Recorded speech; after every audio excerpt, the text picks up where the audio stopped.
Dr. Kemi for Kemi Talks Media. It's Aviation Day.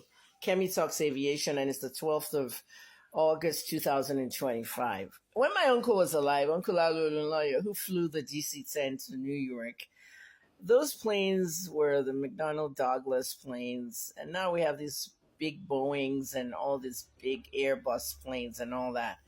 This particular plane I'm showing you, its cockpit, is one of those very commonly used planes in Nigeria.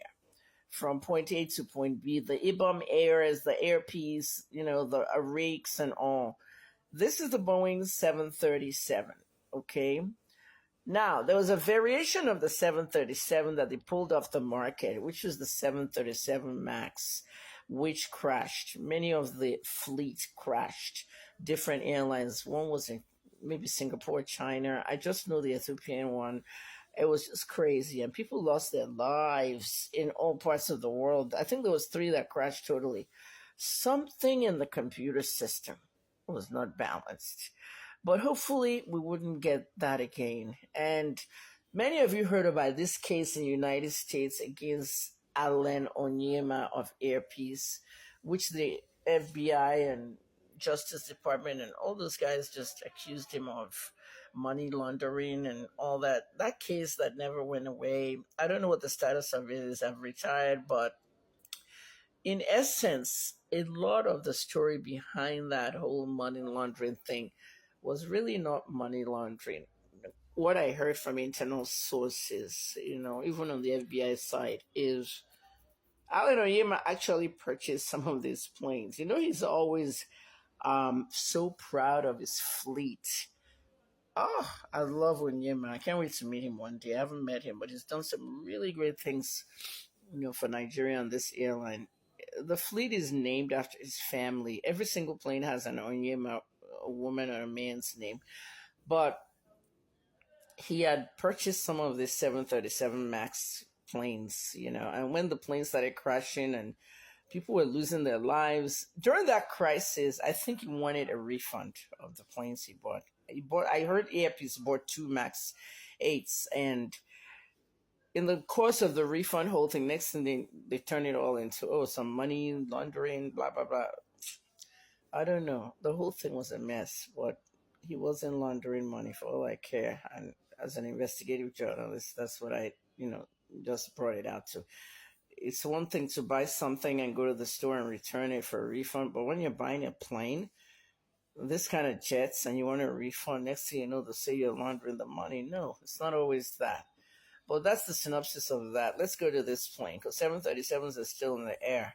And this is what it looks like. Your pilot is on the left, and your co-pilot is on the right. The pilot is usually the captain of the plane, and the co-pilot is the first officer. One day, the first officer too will become a captain. All right. Now, one of my very good friends and I put this together. You'll see a lot of things like this online, but this is what the cockpit looks like. I can't show you this, even as a pharmacist. Like, I can't tell you how to read a prescription, even as a, journalist and radio person, like the board on the radio station. How do you operate those things? People ask us, how do you operate all these buttons in the recording studio? How do you operate all these buttons in the radio board? They trained us. Pilots are also trained. Now, I'm not a pilot, but I've flown with many of them and I've done aviation reporting. And I want to tell you, some of this stuff is so funny. Okay. Now, you see that one button up there that says parking brakes? Like near the seat of the captain, the seats are blue. Parking brakes if you succeed.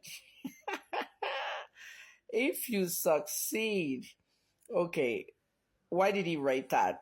If you succeed, as in, first of all, you're going to land the plane. Everybody will clap for you that you even landed, but some planes have landed and crashed right there. The electric brakes are on and you manage to stop that plane. Then you have to taxi to the terminal. Okay, and then when you taxi to the terminal, if you're going to a terminal that the accordion thing is hanging to your plane and people walk out, mostly international flights, then you're cool, all right? But if you're one of those planes that land in the middle of nowhere on the runway and everybody has to come out of the long steps and take the bus to the terminal, that's when if you succeed matters. The plane has to stop. Ground full stop. That's why the pilot says, please leave your phones off until we land and we come to a full stop. So it's a joke with the pilot. If you succeed to actually stop that plane, the tire won't move a little bit. So many brakes up there. Okay. Look at the white thing there in the center. Okay, that says that makes the wings bigger.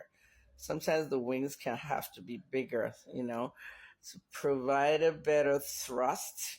And, sometimes you see wings extending when you're taking off and all that, the flaps and stuff. That's the button that does that, okay? You see the headphones on the side there?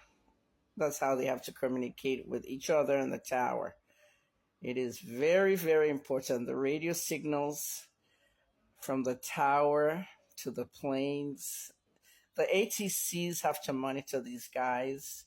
And when you have your phone on with signals on those phones, it will interfere with all this stuff. Okay, guys, listen carefully. That comfort girl made a freaking mistake. Turn your phone off means turn your phone off. There are signals that can interfere with all this. Airplane means airplane mode. That's why they created it on your phones. You know what I mean? Now you can see that chart over there with the white thing. Use this if you really need thing under there. All right. Keeping the plane above the ground, you can see the gauge there shows the gauge on the ground and the gauge on the sky. Sky is blue, ground is brown. Landing gear, you can see the handle there for the landing gear. Landing gear is tires coming out, front, back, center. The landing gear must be out before you land. So that's why planes are about to land. You already see the tires showing. And when you bring that plane up, good thrust, takeoff. I'll show you some videos. Good thrust, takeoff and all. At least when you get to what? Is it 16,000 feet or 10? 6,000? Somebody help me. For your pilot. Once you get to that point where, like, look at that Air India that crashed. That feet that it got to. Somewhere around that side, I'll show you a video. The landing gear must go in. So that particular one, you have to pull it up. Landing gear is literally tires and everything else that has to go in. Some information. And those are the auto brakes and the autopilots. Autopilot, you can see the whole dashboard, gauges and all there. Autopilot is like, it's like something is flying this plane while I have to go to the toilets, I beg, Something is flying this plane while we have to eat, I beg.